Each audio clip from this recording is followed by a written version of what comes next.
Hi, it's Rebecca. Welcome to Throwback Thursday. This is Inner Power Training. And today I just want to share some more ideas with you that might be helpful. I'm here because I really like to share with people how to become more awakened. You never know when you're going to have your spiritual awakening. It could happen in this life, it could happen in your next life. Maybe you've already had it. Maybe you were born with it. Some people are. But I've also learned that the majority of people, I think, still believe that they have no control out of their outer world, when the reality is you do. You have inner power. The inner world is having an effect on the outer world. We've had quantum physicists do experiments that have proven this, the observer effect. When you look at particles, um, they change depending on your intention. And once you understand that your inner world is so powerful that if you put your intention on something you truly desire, it will manifest. Now, this pink book that I wrote called The Secrets of Manifesting, I just want to read on page 30 something that is in here that might be helpful to you. Most people are always working on more abundance.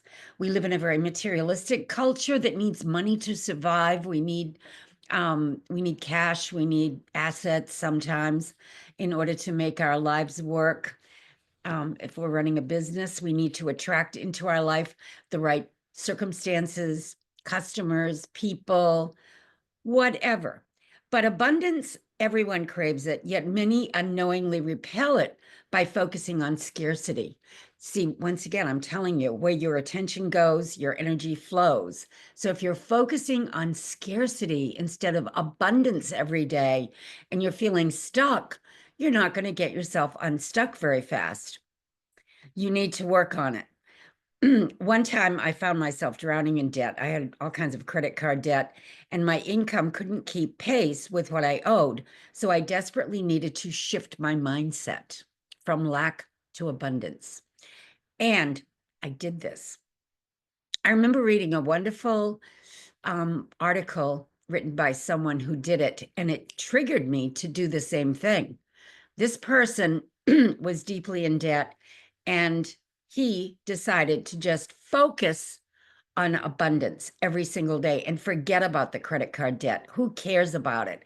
You know, the banks aren't going to really chase you down because they make so much money and interest all over the place. But you do need to turn your thought in another direction. So I refused to let my bills consume me. Instead of fixating on my debt, I made the minimum payments and I concentrated on positive actions. And day by day, I edged closer to that financial stability that I was looking for. It really didn't freak me out, even though I owed tens of thousands of dollars in credit card debt. But I have more of an abundance consciousness than a lack consciousness most of the time. And I was able to just turn my thought away from the problem and focus on solutions.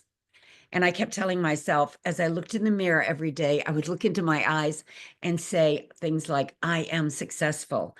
I am powerful. I am in control. Everything good is unfolding for me now.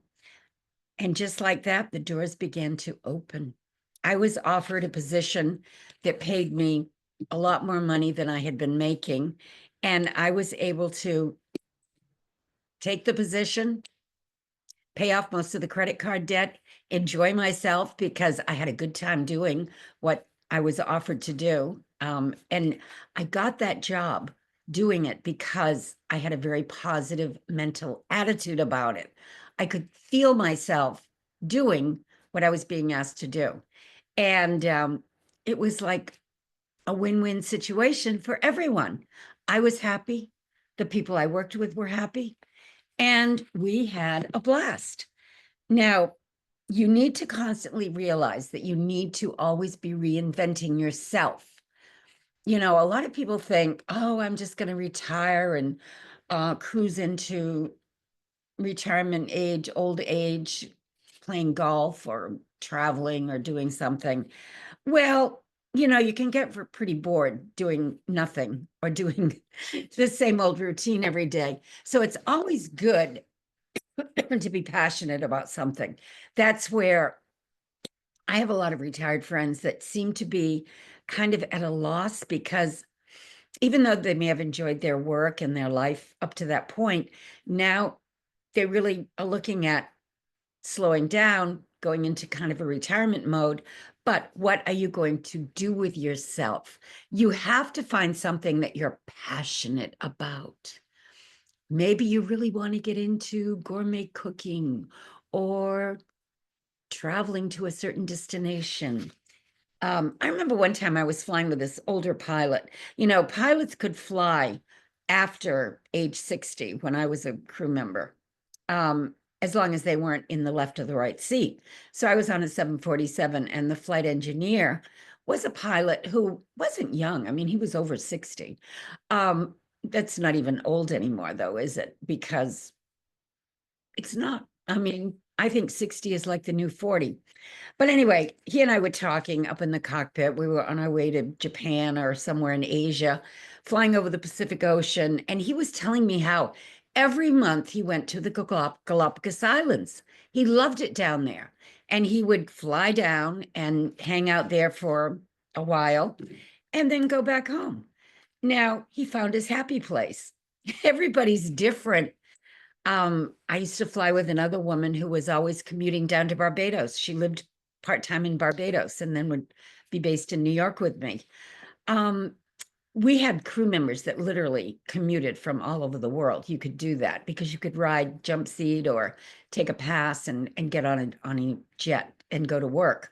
A lot of crew members do commute to work, and it expands your consciousness. There was a time when I was living in Newport, Rhode Island on the East Coast, and I was commuting to San Francisco because I liked to go shopping in Asia. So I was based in San Francisco, flying to Tokyo, Seoul, Hong Kong. I had a little shop in Newport called Port of Call, and I would bring back clothes and jewelry and things like that and sell it. You can reinvent yourself any day of the week if you want to. You just have to figure out what you are passionate about. And I'm telling you right now, I've done so many things in my life, alternate careers. I stuck with flying for 35 years because it gave me a lifestyle that was very flexible. I could always go and do something else. I owned a modeling agency in New York City when I was 30, after I married Jeremy, who was an international male model. He would work in Europe, all over New York. He got a lot of interesting jobs, and he was with the top agents like Wilhelmina, Eileen Ford. Then he was with Johnny Casablanca's agency when he came to town. But we had our own agency too, representing just men, which was very interesting because I got to look up close at the whole modeling movie industry to see in many ways what that was about. And, the interesting thing about when you get up close to anything, I don't care if it's politics, sales, the airline industry, whatever it is, when you're looking at it up close, you kind of see things aren't exactly the way you imagined them to be. So it's always good to check things out and find out what's really going on.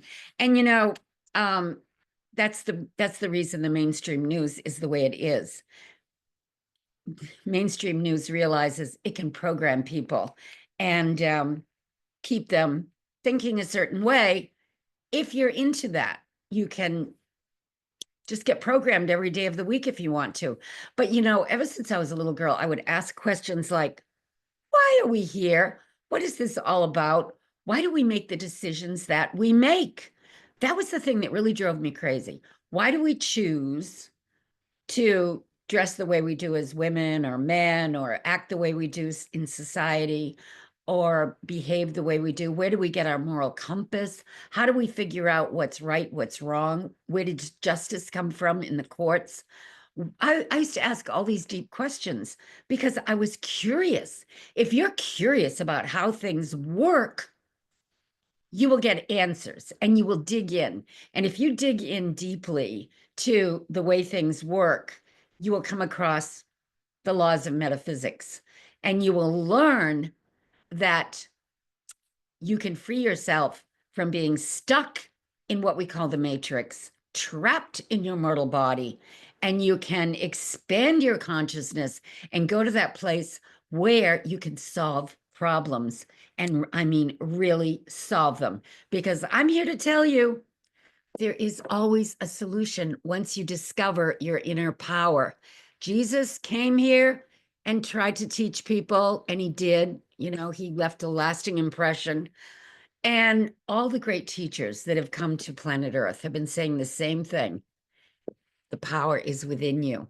You just need to change your perception in order to see the perfection that's all around you.